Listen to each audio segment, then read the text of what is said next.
Hello, my most awesome project managers. Those of you who are getting ready for this exam that we call the PMP exam, I hope you're doing well. It's been a while that we connected, or maybe it's been a few days. It really depends on where last you saw me. But I hope you're doing well. Today is accountability day. I am majorly concerned with those of you who are taking the exam in the next 1 month. How has your studying been progressing? I want to ask you a very important question. Have you fixed your exam date? Have you studied all of the people domain? Have you studied all of the process domain? Have you studied all of the business domain? If the answer is, Phil, I'm still working on this, I actually need you to be done 2 weeks to your exam so you give yourself some buffer time. What do we call buffer time in risk management? A contingency reserve. I need you to give yourself 2 weeks contingency. So I don't want you saying, oh, I'm going to be done 1 week before the exam. That's not really a good way to do it. You see, this is why I don't understand when people say, I took the exam, I started studying 2 weeks ago, and I got certified in 2 weeks.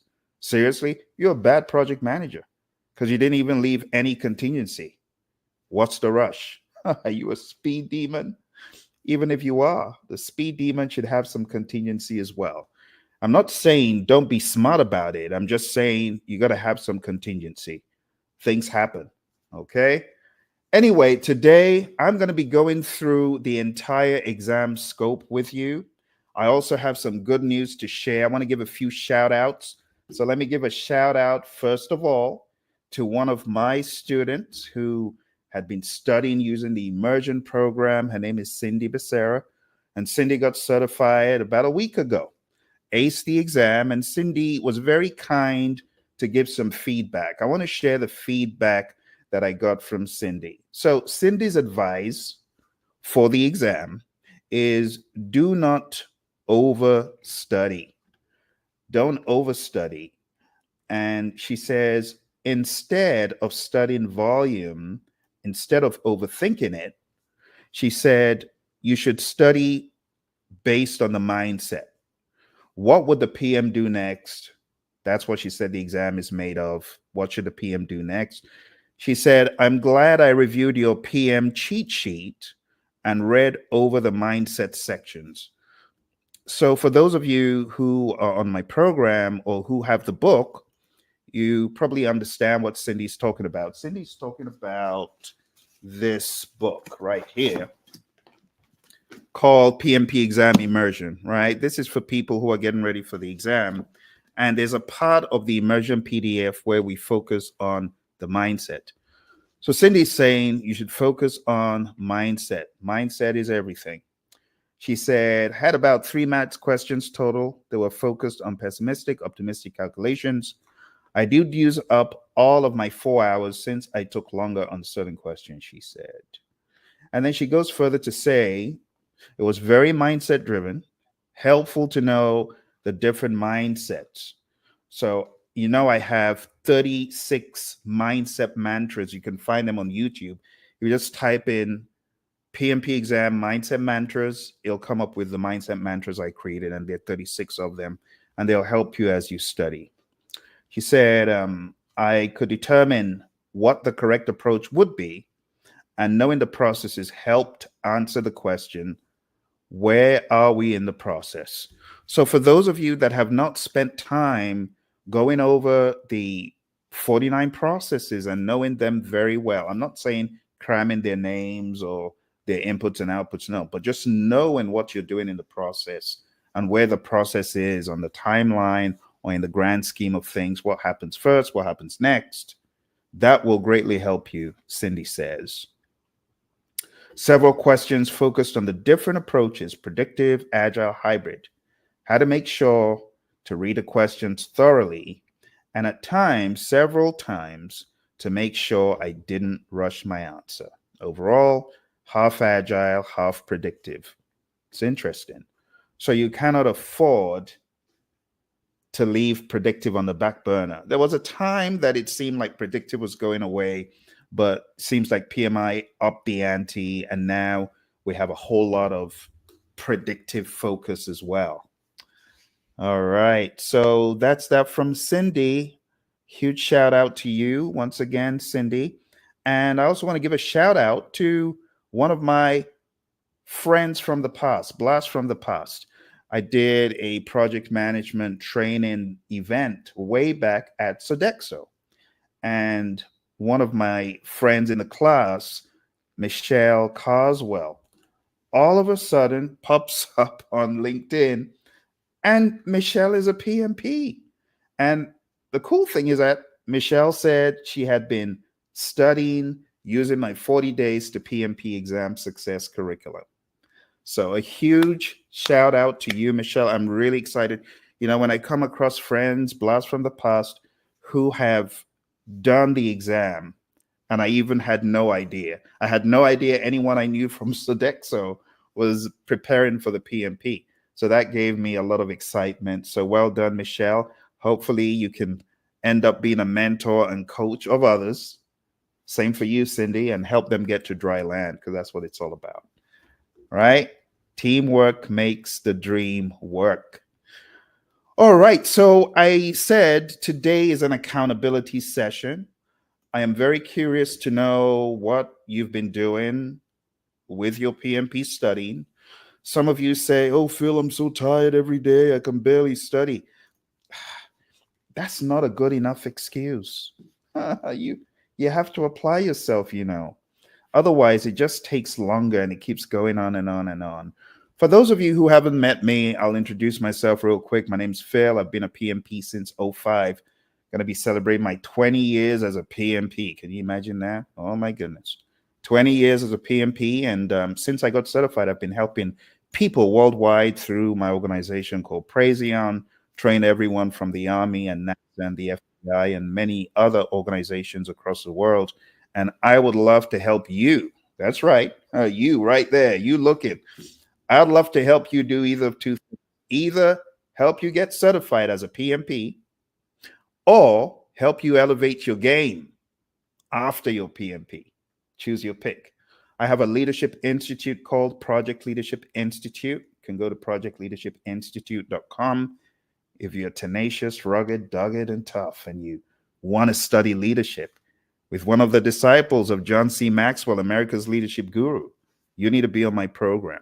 We study leadership, we study business, we study AI, and everything in between. A whole lot of agile too.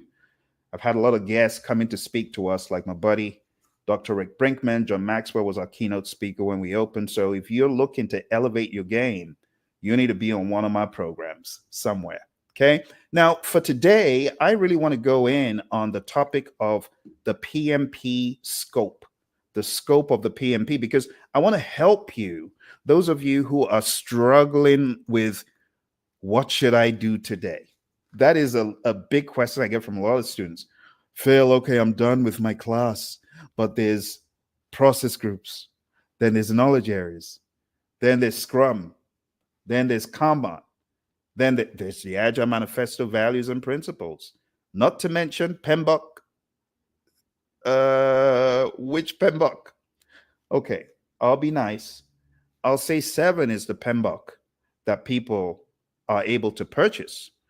But the PMBOK, the real PMBOK, when you talk about the culture of the PMI, ain't nobody talking about 7. People talking about 6 and 5 and 4. Now, I'm not saying those 5, 4, 3, 2, 1 are still current. They're not current anymore, but 6 is still relevant. Now, you cannot find a 6th edition to buy. It's out of publication because people would have still been buying it. That thing is valuable. That thing is, I mean, I've got my copy, but I won't go there today. But I'll just say Process Groups, a Practice Guide is in print, and it has a lot of stuff from the 6th edition. And honestly, in a lot of organizations that I train till today, guess which edition they are keen on studying? Put it in the chat. I ain't going to say. But anyway, right now we're going into the enormity of the exam. I like showing newbies this because it helps newbies understand the scope of what they're going to be getting into. Those of you who are joining me on Saturday, it's actually coming up pretty quick. On Saturday, we have the Project Management Masterclass. And I would love for you to attend my next masterclass. Those of you who are like, oh, I need help. One of my students would see me on YouTube. Her name's Michelle, not the Michelle I just spoke about, but Michelle Bond. She'll see me and she'll say, I need him to start from the beginning. So what did Michelle do? Michelle ended up joining my course for the PMP, got certified about 3 years ago. My goodness, Michelle, 3 years ago. And ended up joining my Leadership Institute. But the real funny thing is she's like, I need him to start all over again. So if you're like one of those people who just sees me midstream on YouTube or Facebook or Instagram, and you're like, I need him to start all over again, then you need to be in my training. Okay? Come to my training and I'll help you understand. But for now, I want to show you the enormity of the exam, and I also want to put it in perspective so that you won't feel overwhelmed. Are you ready? Let's go in. Let's go in on this stuff. Okay. If you're getting ready for the PMP exam, there are a number of things you should understand. And number one is PMI's rules of the game. This is in the PMI Code of Ethics and Professional Conduct. That's right. The PMI Code of Ethics and Professional Conduct is what you sign when you're applying for the exam to say, hey, PMI, I've read the rules. I know there ain't no cheating allowed. I know I need to behave myself. I know I need to tell the truth. I shouldn't say, I'm aspiring to be honest. No, I should be honest. So the PMI Code of Ethics has the rules of the game. Second thing you need to know for your exam, and this is huge, is agile. You got to be agile in life and in knowledge for the exam. So to really firm up your agile, you must be all over the Agile Manifesto values and principles. You also should have read the Agile Practice Guide. You also should have read about servant leadership, agile practices. What is a team charter?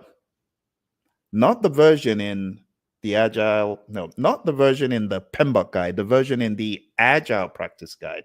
Because remember, there's a difference between a charter in the world of predictive and what it might contain versus a charter in the world of Agile and what it contains, like definition of done, definition of ready, cadence, and so on. Contract types is also talked about on this exam. From an Agile perspective, you got to know how that works. And then the knowledge areas. That's right. The knowledge areas from an Agile perspective. That sounds very curveballish, but I want to help those of you who don't know what knowledge areas are. I'm going to put something in the chat to help you.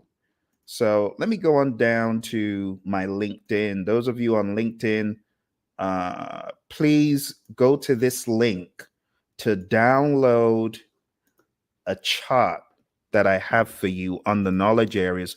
Hopefully, we'll be able to talk about this later as well. But I'm just going to go ahead and put it in the chat. So here we go. This is a really helpful chart for anyone that has not studied the knowledge areas.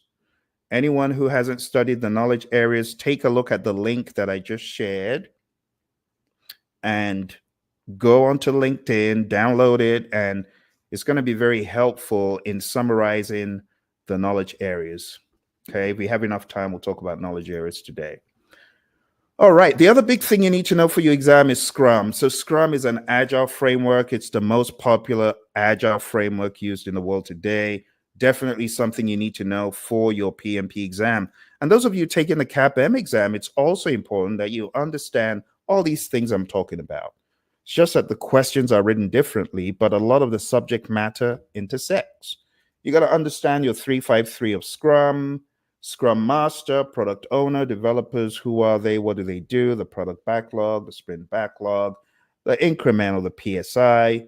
You also need to understand the event, sprint planning, the daily Scrum, the sprint review, the retrospective, and the sprint itself. which is a container for those other events. You also need to understand as you get ready for your PMP exam, the predictive piece. The predictive piece of the puzzle is the one that makes people scratch their head the most, in my experience. So you got to understand the 5 process groups. Don't mix process groups with processes. Know them apart, right? The 10 knowledge areas, the 49 processes. There are various pages in the PMBOK 6 that I have extracted, things about benefits. You got to understand page 7. Now, if you don't have the book, it's okay, but just understand benefits, the benefits register or the benefits management plan, target benefits. All of this terminology about benefits owners and so on could be helpful. Baselines, project documents, subsidiary plans, and then going into PMBOK 7, 12 principles. Also understanding the domains and how they are not process groups, and really not worrying and stressing about them, but having a general understanding. I think it will be very helpful for you as a professional. Can you imagine being a PMP and in your organization, your CEO asks you, what is the difference between PMBOK 6 and 7? Or what is in the PMBOK 7? You should at least know its principles and domains. I have a lot of videos about this that break it down. So if you got certified eons ago and you don't know what's in PMBOK, I'd encourage you to go on down to the Praision channel and watch those videos. Moving on, there are other things that are important for your exam, and one of them is hybrid. The hybrid aspects are talked about in the Agile Practice Guide on page 26 to 30. Now, going into the knowledge areas, you'll see them begin to appear on the screen. They're integration, scope, schedule, cost, quality, resources, communications, risk, procurement, and stakeholder. I talk about these in the free chart that I just shared. If you haven't gotten the link, hey, here's the link again. Go on down to this link. It's on LinkedIn. A link on LinkedIn. That's funny. Go to LinkedIn, download it. It's going to help you. Now, let me go over these very quick. In the world of the PMP exam, the terminology revolves around knowledge areas. It's part of PMI's Holy Grail. You got integration, which is all about weaving the project together in a cohesive whole.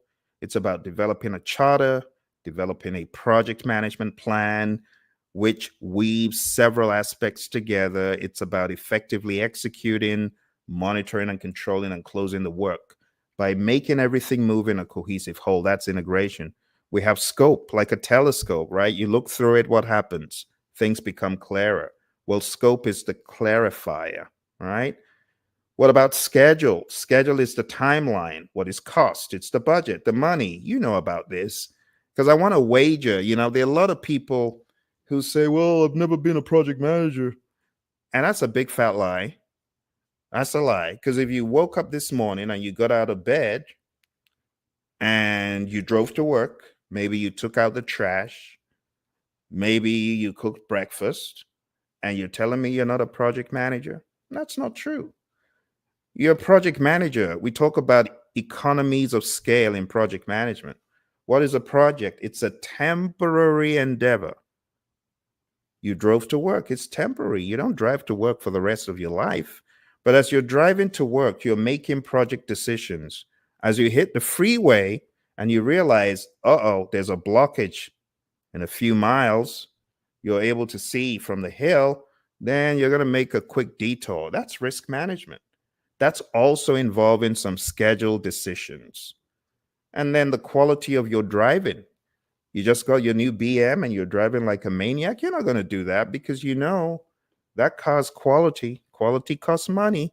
You see, I'm telling you, you don't understand yet, but newsflash, you are already a project manager.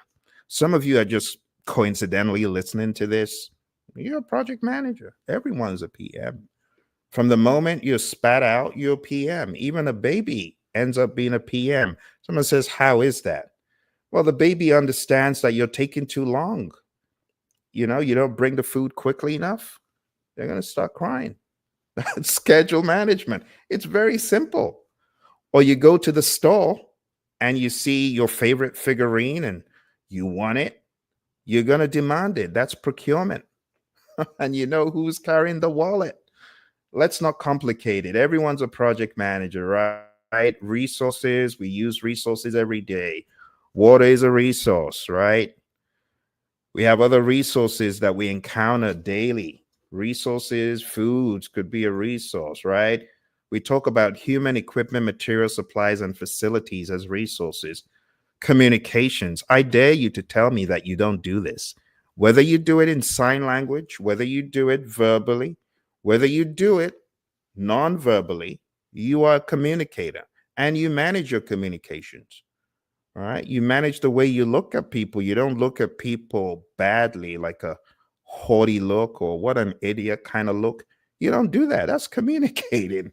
You know how to communicate.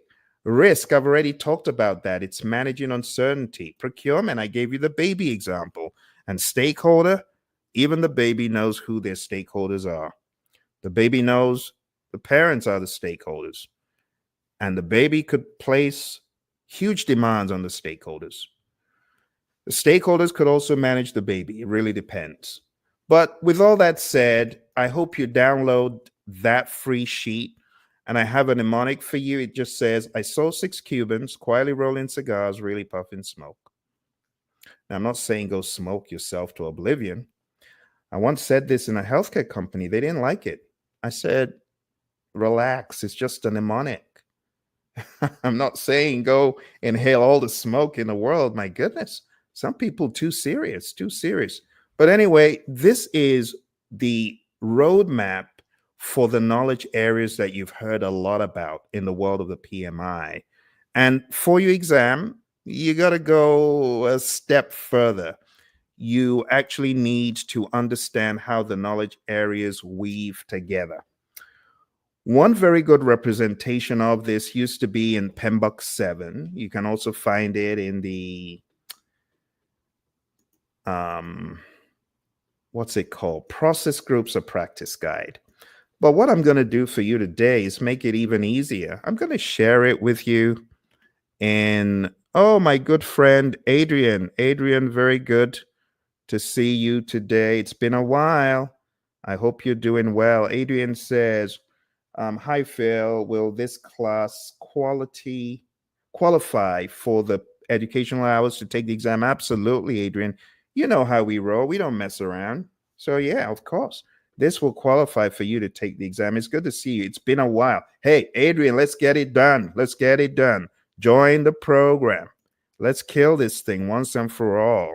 This annoying little gremlin that pops up. This exam, we got to take it out this time. But for those of you on the call, I want to help you understand how to map out these process groups and knowledge areas. So I'm going to share with you in the chat a sheet from UCLA, which I know UCLA, you got this from PMBOK 6, but it's okay. But I put the link in the chat and I'm going to go over it with you really quick. All right, so let's go over the 49 process sheet. I know you've seen this thing before, right? Again, it's from UCLA. You can see the link there at the top. And all PMI is saying is there's 5 process groups in project management. The mnemonic is I prefer eating mangoes chilled, initiating, planning, executing, monitoring, and controlling and closing. And on the left is the mnemonic. I saw 6 Cubans quietly rolling cigars, really puffing smoke. And then when you boil it down, for every knowledge area, you have a bunch of processes, but you really need to understand what am I doing in each process. See, so I'm going to very quickly narrate to you what happens. And those of you who've been in the world of structured project management, it'll probably make sense to you. So in integration, you develop an authorization document, you develop a plan, you direct the work, you help the team, you direct the work and you allow the team know, hey, this is what needs to be done. And you're pretty much managing it. You're facilitating it. You're leading it. Now, I'm not saying it's a carrot and sticks thing, but you are effectively persuading and influencing. Managed project knowledge is where you are taking an account of what went well and what didn't. The best way to do this is day by day, week by week, phase by phase. not at the end of the project. At the end of some projects, people say, oh, well, I guess we learned how not to do this. Let's not do it like this next time. That's the dummy's way of doing it. The smart person is going to make sure that lessons learned are shared rapidly throughout the organization so that people working on similar projects don't make the same mistakes. Monitor and control project work is about creating reports and taking a look at what has happened so far, sharing those reports across the firm. And then when you have these work performance reports, you got to send them down to the communications aspect because that's where you distribute the reports. So here's for creating the reports. This one is where you take a look at change requests coming in.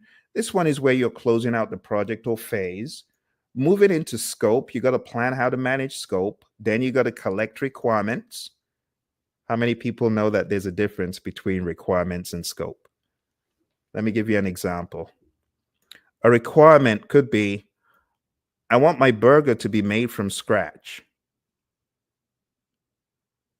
Think about that. And then the scope is, I got to grow the lettuce patch. I got to grow the wheat. I got to raise the cow. Sorry, my vegan friends. Oh, I got to raise the chicken. It's a chicken sandwich, right? Not a burger or whichever one it is. But you get the idea. You got to raise the creature. And then you got to go to the Atlantic or the Pacific Ocean because you're not buying salt. You're making it from scratch.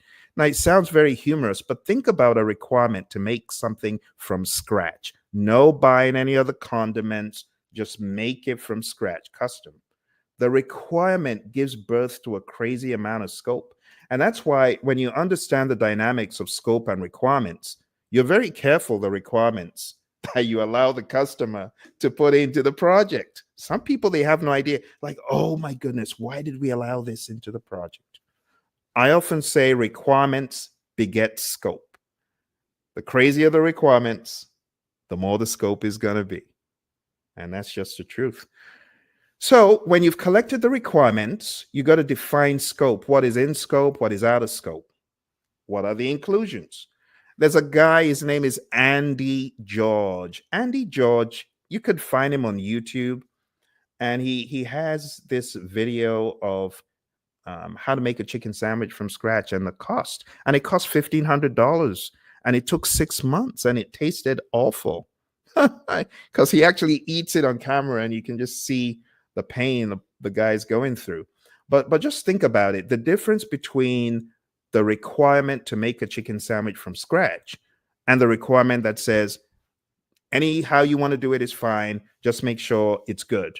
Well, you're not going to spend 6 months. You're going to spend like 1 hour max by going to the store and getting what you need. So the requirements, they could change the whole game of scope. That's really what I want you to take away. Then we create a work breakdown structure, which is a hierarchical decomposition of the project. Looks like a family tree. We're going to go into that in the training. Validate scope is your customer inspecting the deliverable. In this case, Andy tasting the chicken sandwich that tasted like garbage. And control scope is where you're preventing gold plating. Gold plating is when your team members add extras that were not part of the original scope. I know you have experience with that for sure. If not on a real project, maybe a project at home. Anyway, we won't go into that. Let's go into schedule management. Schedule management is all about creating a timeline.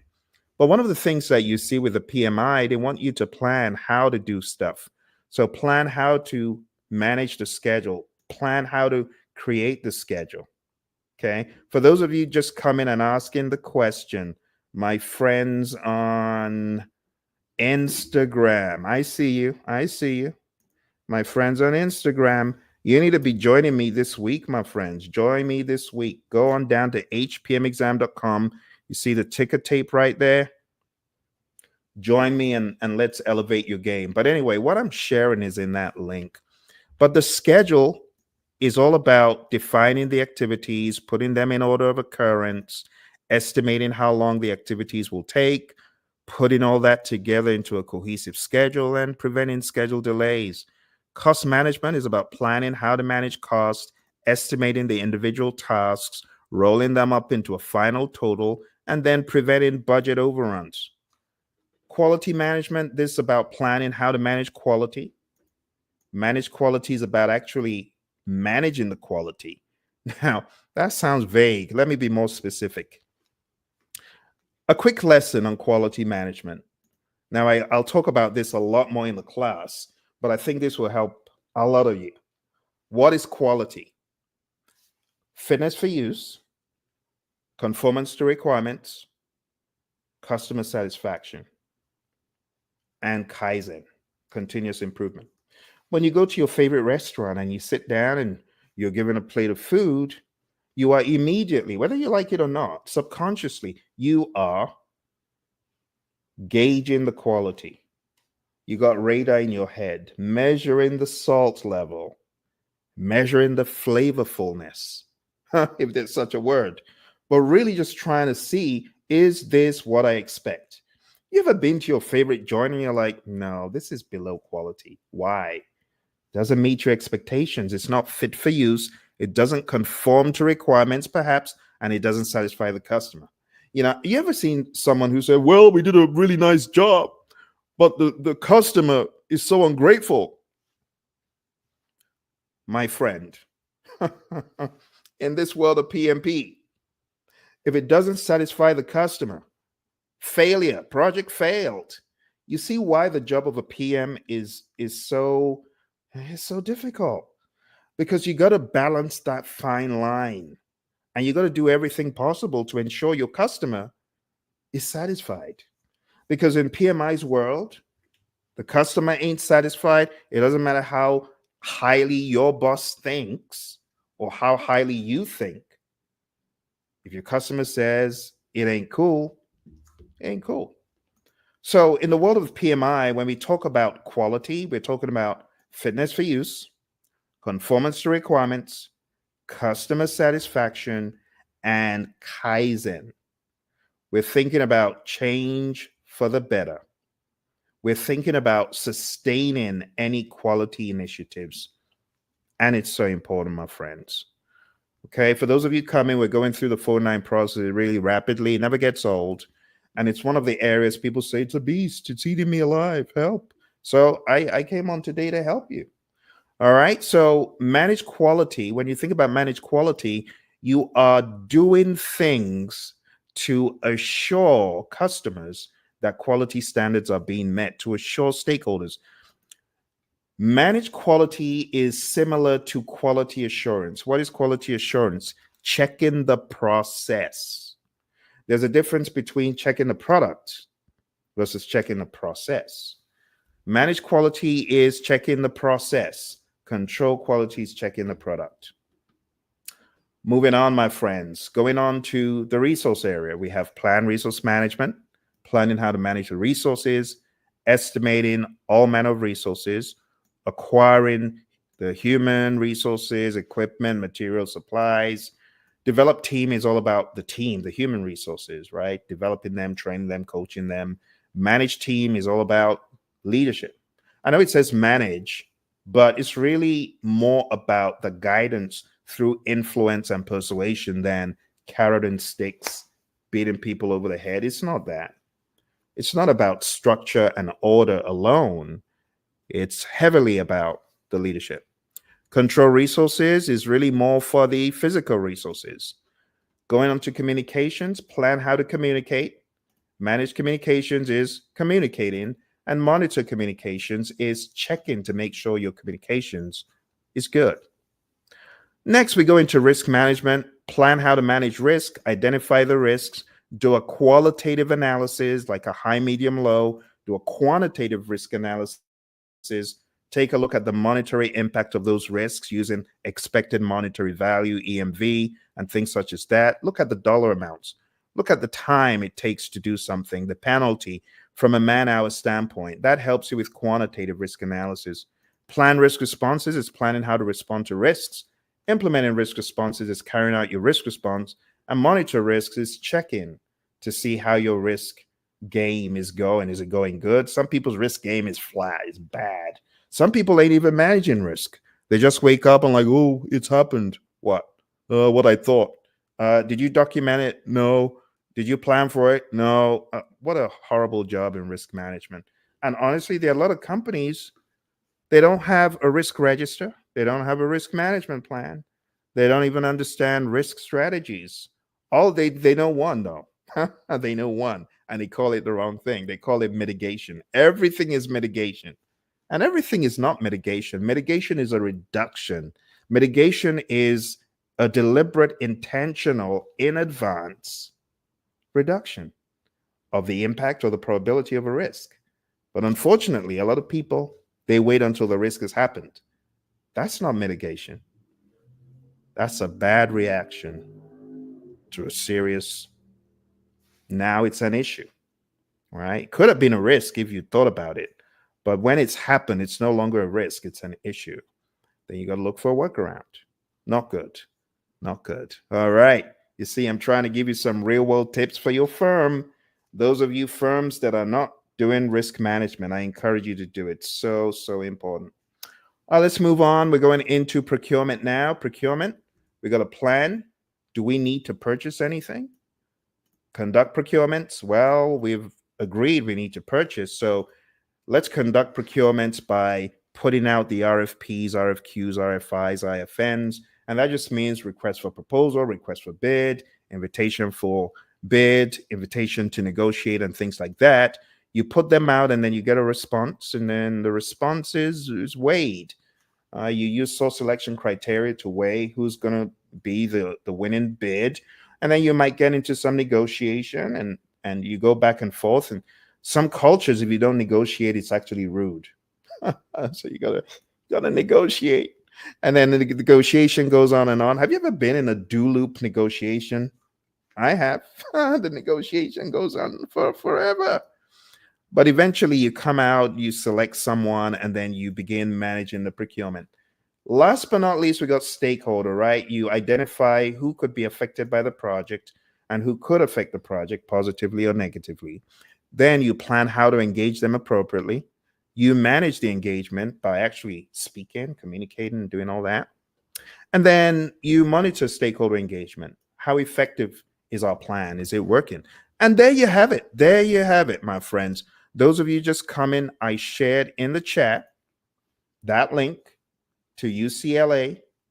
UCLA were able to grab this and put it. And honestly, I believe that they have the permission to do so because they're UCLA. So it says Project Management Institute, Guided Project Management Body of Knowledge Guide. And then it gives the necessary accolades to the PMI. And honestly, these are some of the things that excite me about the Project Management Institute. The fact that we can have 49 processes that help you manage any project. Tailor it to the project. Now, when I say help, it gives you insights, things to think about. It's truly awesome. It's truly awesome. So I applaud the PMI for their work, past, present, and even future. And that's why I always try to do my bit by being a final reviewer of the PMBOK guide. But beyond the PMBOK guide, the PMI will tell you it's a standard. You know, I hear a lot of people say, well, that PMBOK guide is so hard, it's so esoteric, it's difficult to, and they do the wrong things. It's difficult to memorize. It's like eating an elephant. It's big, but if you spend time in my class, you will be coming away understanding the content very well. You will, because I'll challenge you. Okay? So I went from almost getting mad at the PMBOK guide on my first rodeo. I was so annoyed. I went to the Mesa Library in Arizona, sat down, because my awesome mentor, Mary, had given me all her books. She said, Phil, you make a good PMP. Boom. And then she gives me all the books, and I get excited, thinking, oh, yeah, I've already done the Certified Internet Webmaster. I've done 3 of those certs. I know a little bit of Flash and Dreamweaver. That was back in the day. I'd done those exams. Those were my first professional exams, you know, exams on the web and being a webmaster and web developer. So I thought, how hard can it be? Until I went to my local library and I plopped open PMBOK Guide and I was like, 7 hours. 7 hours. I couldn't make a dent. Oh my goodness. Talk about Mr. Magoo looking like an absolute punk for 7 hours. It's such a funny tale because it just shows you your understanding of organized project management can be a mystery. Never been there before. It reminds me of like organized religion. The organization of project management, honestly, it's a different world. For those of you who've been in the real world of project management and that's fine. But when it comes to organized project management and the definitions, they're very big and unwieldy. So my first 7 hours with PMBOK, I was so frustrated. I was so mad. I threw the books back into my bag and I went home feeling very defeated, beaten up. I didn't know how I was going to navigate it.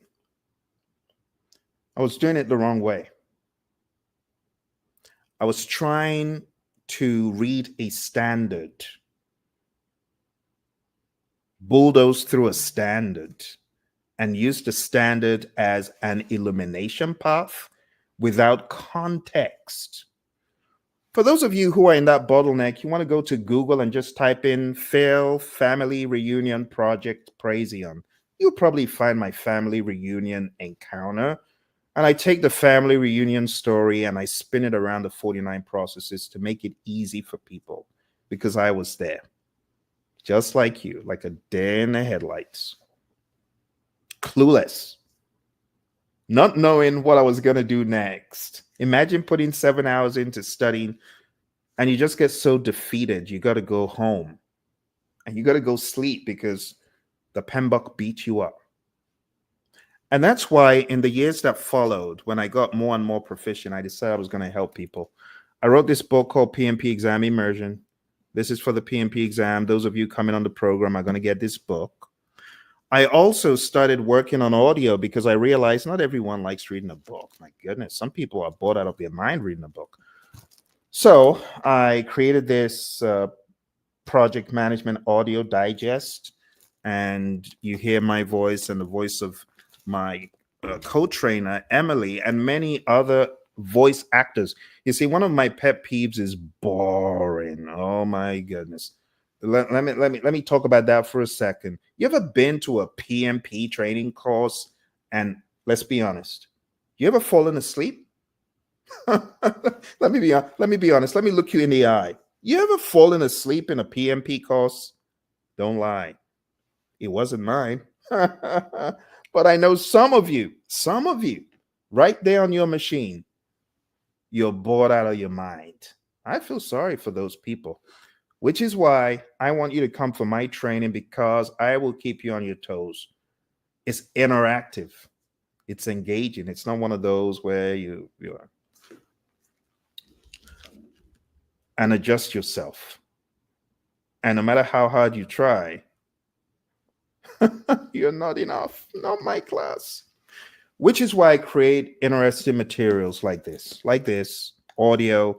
I have voice actors, voice talents, whole drama productions in this. And you're going to get this as part of my training program. 20 hours of audio. 20 hours. 20 hours. And we ain't talking about just like AI blabbing away at you. No, this is your buddy Phil and a cast of actors acting out PMBOK. You're also going to get this. It's called Project Management Essentials. That is for the predictive piece. And you're also going to get this one. It's called Agile Principle Run and Cut. I wrote this with my Agile coach, my buddy Roy, who you will also encounter in the course in video. And perhaps, who knows, maybe you might encounter him live one of these days. It really depends. But if you are looking for a training program that is not boring you out of your mind, or, PMP is so hard for you like it was for me, my first 7 hours, absolute disaster. Going down to the link, you see the ticker tape below, PMP stuff, hpmexam.com. Go sign up for the program, because not only will you have a vehicle to get certified, you also have a friend for life who will be there to help you traverse life after the PMP. PMP is great. It's the beginning. After you get certified, there's another world out there. But we'll talk about that when you get there. For now, why don't we go back to our initial discussion, because I'm just touching the tip of the iceberg. We have a few more things to discuss. If you remember, I showed you that big old map, right? But beyond the map, we need to touch on a few other things. And I can appreciate the fact that some of you are either at lunch, or you just got back from lunch, or you're on a conference call. You're like, Phil, why you go live during my conference call? I can't be on the call. I know, I understand. We're going to get done here very shortly. So I gave you a very good breakdown of the world of predictive, but I don't want you to leave without giving you some illustration and some understanding about Agile. Okay. So let's jump into the discussion about the exam, and then I will get into some Agile musings with you. And those of you who are watching live, it's always a great opportunity for you to ask me questions. So if you're watching live July 30th, you need to ask questions. Take advantage of it, okay? Let's jump into the next section of our study. So I want you to be aware that the exam is very straightforwardly broken down into people, process, business. Either you're good at it or you're not. You either got people down pat or you ain't got down pat. Process, same thing. Business, same thing. Which is why when people say, oh, Phil, I don't know where I am in the PMP process, I'm like, you're either in people, done, moving on to process, or you ain't done with people. Then get good with people, then move to process, and then move to business. This is how the exam is, straight up, simple. There's no need to confuse the issue, right? Now, when it comes to people, process, and business, you also have an agile view to people, an agile view to process, an agile view to business. And then you have a predictive view to people, a predictive view to process, and a predictive view to business. Now, people might argue, no, people are just people are just people. Well, not really. The way you interact with a team in an agile environment is very different, because the team is responsible for the integration. Whereas in the world of predictive, the project manager is responsible.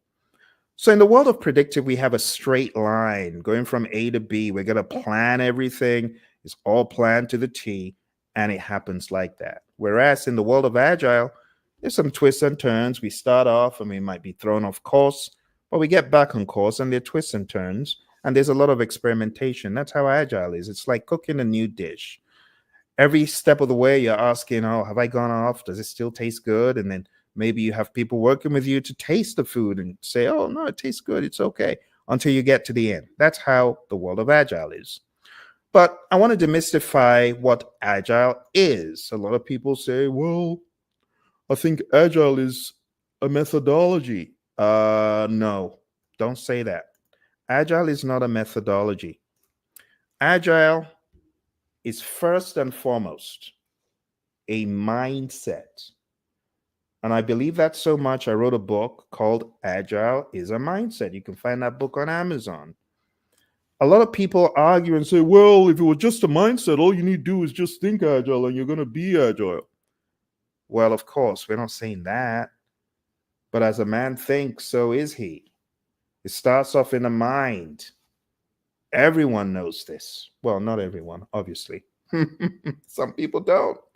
But you got to first think agile. So I say agile is a mindset that catalyzes the ability to pivot to the ever-changing world around you. That's what agile is. Starts off in the mind. And I say the ABCs of agile: attitude, it's a mindset. Attitude starts in the mind. It may translate into body language, behavior. Attitude, behavior, culture. Attitude, A, B, behavior, C, culture. The mindset is where it all begins. And that's why the awesome 17 individuals who put together the Agile Manifesto, which I'm about to show you, they understood. They understood. In order to be agile, you need to have a true north. Now, your true north is envisioned through the values. 4 values. We're going to talk about these right now. So let's jump into that mindset, the attitude, behavior, culture, right? Because when we talk about agile, let's not get it twisted. A lot of people, they have a misconception that, I guess agile is a framework. No, it's not a framework. And no matter how much you think it's a framework, it doesn't change that it's not a framework, right? It's not a framework. It's a mindset. I really want you to take that away, because there are a lot of people that are doing agile. They're doing these frameworks. And they think that by doing the framework or by being in Jira, this is the worst of all. Some people are in Jira and they think, oh, we're in Jira, so we're agile. No, you're not. No, you're not. But anyway, let me show you what it's all about. Let's jump in. So if you haven't been to the Agile Manifesto website, agilemanifesto.org, I encourage you to go there. You'll read Jim Highsmith's account about the Agile Manifesto, which I find very interesting. It's a very interesting story. He's a very good storyteller, very good at writing. And it's just so much fun to read. But these 17 anarchists, they got together, and I say that in the funnest way possible.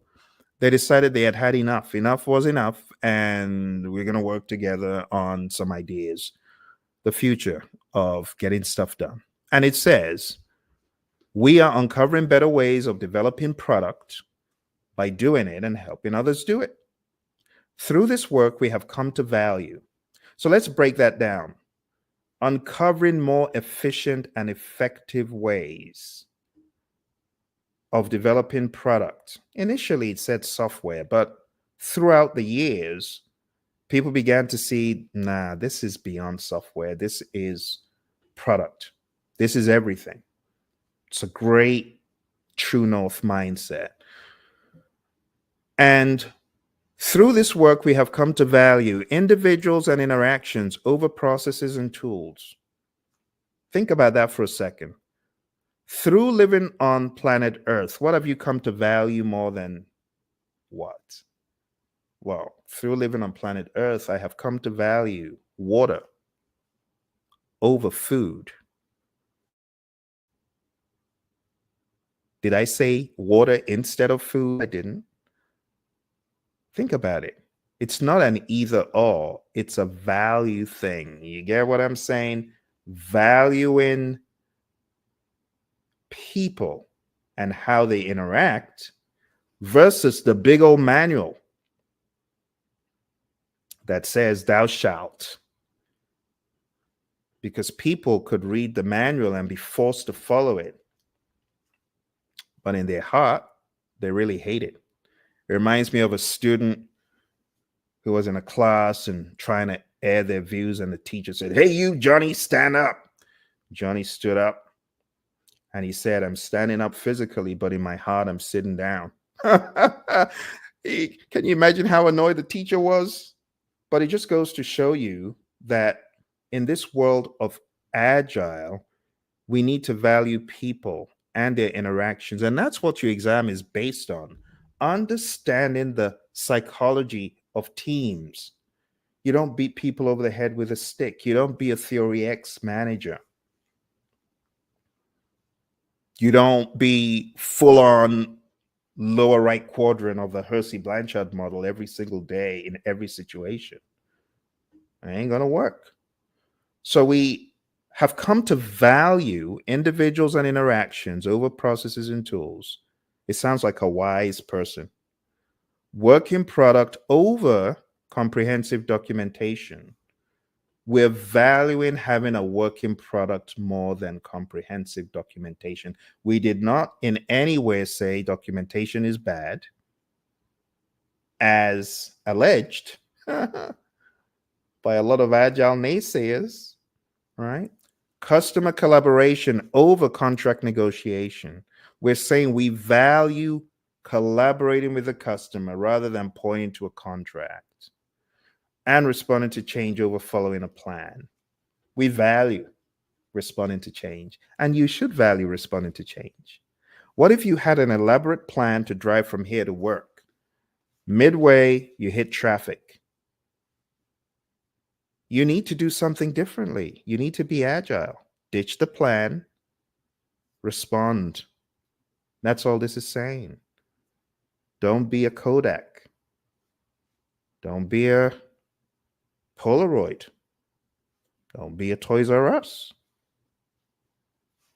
Don't be an Enron. In more ways than one. And you better not be a Blockbuster. Very soon I might add Redbox to the stack.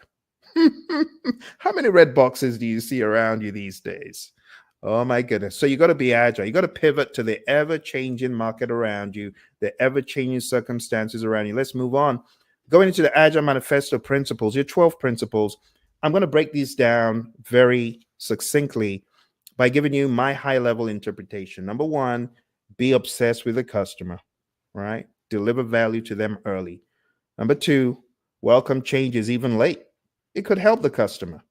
Number three, deliver working product frequently. Get your customers engaged, the sooner the better, and get value into their hands. Number four, work together daily for the greater good of the firm and of the project. Number five, build projects around motivated individuals. It's common sense. So get the right people on the bus. In the words of my mentor, John Maxwell, you got to get the right people on the bus, and you got to get them in the right seats on the bus. And trust them to get the job done. Don't micromanage them, right? Number six, wherever possible, where it is appropriate, face-to-face conversation gives a higher level of engagement, value, and clarity under most circumstances. Now, it may not be efficient to fly all the way from New York to come see your buddy Phil, but maybe it is, depending on the stakes. And that one, number six, is the one that I've got the most consternation from a lot of current day workers. They're like, Phil, I don't agree. Because one of the things I do in my class is I ask my students to critique this. And I get a lot of critiques about number six. We can use Zoom. Or they tell me in order to effectively swarm, they need to be geographically dispersed because they need to be on different machines. So that's interesting. Swarming is actually a term in Agile, by the way. But working products is a primary measure of progress. In the world of Agile, we measure by, are you done? Not what percent complete are you? No, that's predictive. You see what I'm saying? Number 8, Agile processes promote sustainable development. Don't kill the team. Work at a constant pace, but not at a breakneck pace. Number 9, continuous attention to technical excellence and good design enhances agility. Number 10, keep it simple. Keep it simple, sir. Keep it simple, sister. Keep it simple, students. Number 11, the best architectures, requirements, and designs are from self-organizing teams. And number 12, at regular intervals, check to see how you could improve the process. All right. And those are the 12 Agile Manifesto principles. Again, something that you should be aware of for your exam. So for those of you who are just coming, I am going over accountability. That's number 1. If you are my student, I want you to chat into me how your studying is going, what you have accomplished in the past week, and what you intend accomplishing this week. It's like an agile daily stand up, if you will. I'm also curious to know how your studying is going. If you just got on the bandwagon, because there's so many things. I shared my experience. The first 7 hours with PMBOK were horrendous. So if you are looking to get certified and you need help and assistance, you need to go on down to that ticker tape, because this week I'm starting an 8-week program. 8 weeks. So I ain't fixing to rush anyone. The crazy, oh, you can get certified in 2 weeks. You can get certified in a day. I ain't into all that. I'm all about solidly understanding the content so that when you're done with the class, you show up for your best project management experience ever. I'm not about cramming, I'm about absorbing the content and the ideologies from an agile perspective, from a predictive perspective, from a hybrid perspective. And that's why I'm inviting you. That's right, you who's watching. I'm inviting you to join my 8-week project management masterclass for the PMP exam. All you need to do is go on down to hpmexam.com. And when you go to hpmexam.com, you'll find the opportunity. But in the next few days, the class will start. I want you to be prepared. So why don't you join right now so that we can begin some dialogue and so that I can help you navigate the terrain. All right, my friends on Instagram, my friends on YouTube, on Facebook, thank you very much for joining me. Remember, all the links that I've shared, they will lead you to assets that can help you in your PMP game right there. Okay.